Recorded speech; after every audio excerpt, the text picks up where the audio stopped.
नमो नमः बच्चों। कल आप लोगों ने राहुल सांकृत्यायन जी का साहित्यिक परिचय और रचनाओं के विषय में पढ़ा था। आज आप सभी अथातो घुमक्कड़ जिज्ञासा पाठ का अध्ययन करेंगे। यह पूरा पाठ 6 बिंदुओं पर आधारित है।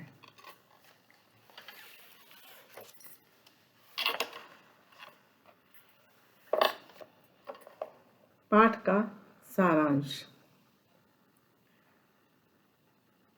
घुमक्कड़ी प्रवृत्ति की महत्ता।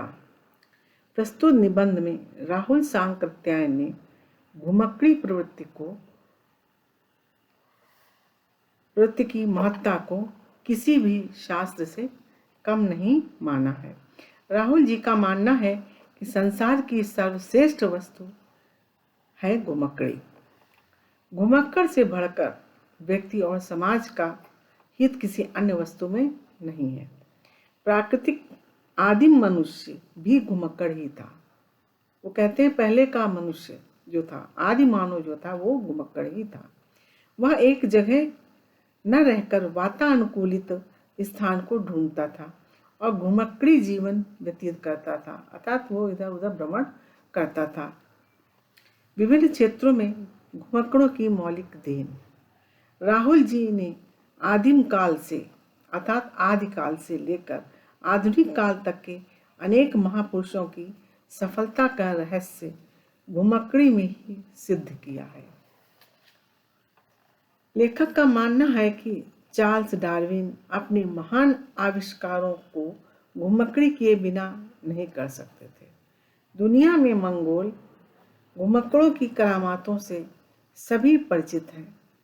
बारूद, तोप, कागज, छापाखाना, दिग्दर्शक, चश्मा आदि चीज़ों को पश्चिमी देशों में ले जाने वाले मंगोल जो थे वो घुमक्कड़ ही थे, जिसके कारण पश्चिम में विज्ञान युग का आरंभ हुआ था।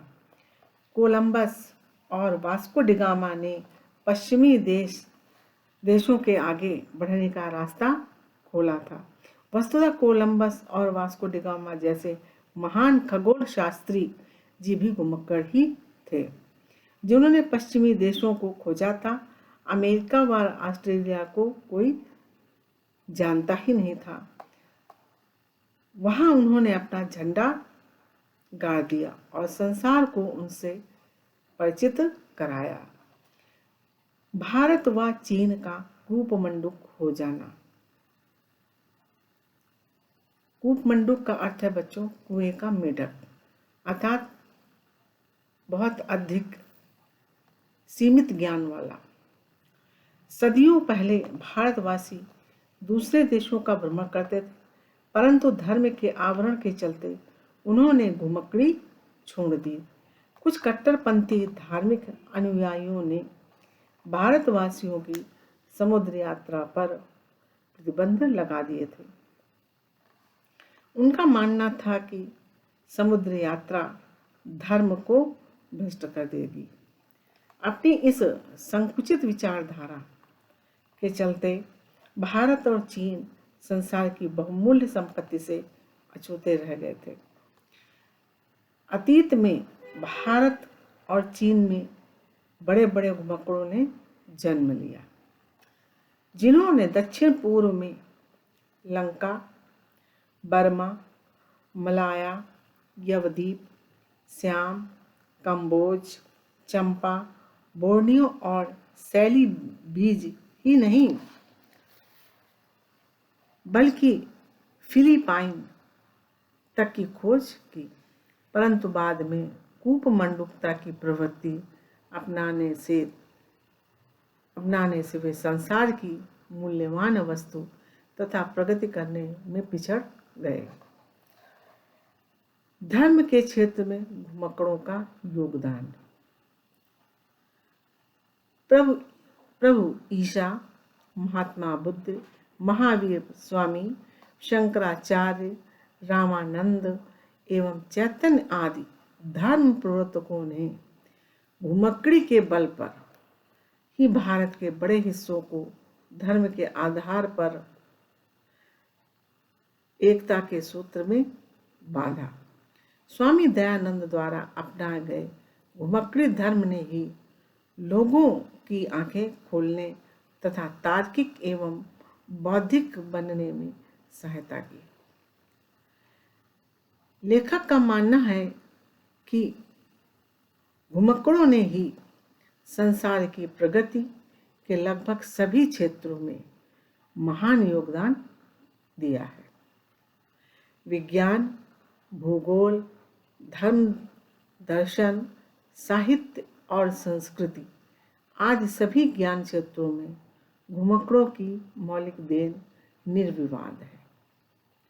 घुमक्कड़ी से प्राप्त ज्ञान ग्रंथ ज्ञान से बढ़कर है। लेखक का स्पष्ट मानना है कि शास्त्रों को पढ़कर बड़े बड़े पंडित महामंडूक बनने में सफल होते हैं। ग्रंथों में निहित ज्ञान सैद्धांतिक स्तर पर हमें रुचिकर प्रतीत होता है, लेकिन उस क्षेत्र से संबंधित प्रत्यक्ष अनुभव प्राप्त करना, उसमें व्यवहारिक रूप से प्रवेश करके जानना निश्चित रूप से हमें हमारे आत्मसात करने के समान है। जब हम किसी ज्ञान को व्यवहारिक रूप से ग्रहण करते हैं अर्थात उसको व्यवहार में लाते हैं, तब उसका प्रत्यक्ष अनुभव करते हैं, तो वह ज्ञान हमारी रग रग में बस जाता है और एक तरह से वो अमिट हो जाता है। सैद्धांतिक ज्ञान जो है वो सीमित होता है, लेकिन जब हम प्रायोगिक स्तर पर उस ज्ञान को लेने निकलते हैं तो उसके साथ साथ अनेक अनुषंगिक ज्ञान भी प्राप्त हो जाते हैं जो चिरस्थायी होते हैं। अंतिम बिंदु है चिंता मुक्त घुमक्कड़ी का अनिवार्य तत्व। लेखक का मानना है कि घुमक्कड़ी वही कर सकता है जिसका मन निश्चिंत होता है, उसे किसी प्रकार की चिंता नहीं रहती है। घुमक्कड़ी का आवश्यक तत्व है चिंताहीन होना। चिंताहीन व घुमक्कड़ी प्रवृत्ति दोनों एक दूसरे के पूरक है, क्योंकि घुमक्कड़ी होने का सुख चिंता मुक्ति में ही निहित है। यदि मनुष्य सांसारिक चिंताओं में संलग्न रहेगा, सांसारिक चिंताओं से ग्रसित रहेगा, तो वह घुमक्कड़ी जीवन का आनंद कभी भी नहीं प्राप्त कर सकता है, कभी भी नहीं उठा पाएगा। मनुष्य को घुमक्कड़ी करने के लिए सभी पारिवारिक सामाजिक प्रतिबंधों को तोड़कर आगे बढ़ते जाना चाहिए। घुमक्कड़ी एक ऐसा धर्म है जिसे अपनाने के लिए अत्यंत साहस की आवश्यकता होती है। ना तो उसे किसी की बात सुननी चाहिए और ना माता के आंसू की परवाह, न पिता के भय और न पत्नी के मोह में फंसना चाहिए। केवल गुरु शंकराचार्य के शब्दों निस्त्रीय गुण्ये पति विचरता को विधि को निषेधया का स्मरण कर निरंतर आगे बढ़ते रहना चाहिए। अंत में लेखक का मानना है कि सैर कर दुनिया की गाफिल, जिंदगानी फिर कहाँ, जिंदगानी गर रही तो नौजवानी फिर कहाँ। बच्चों, ये पाठ इन 6 बिंदुओं पर ही समाप्त होता है।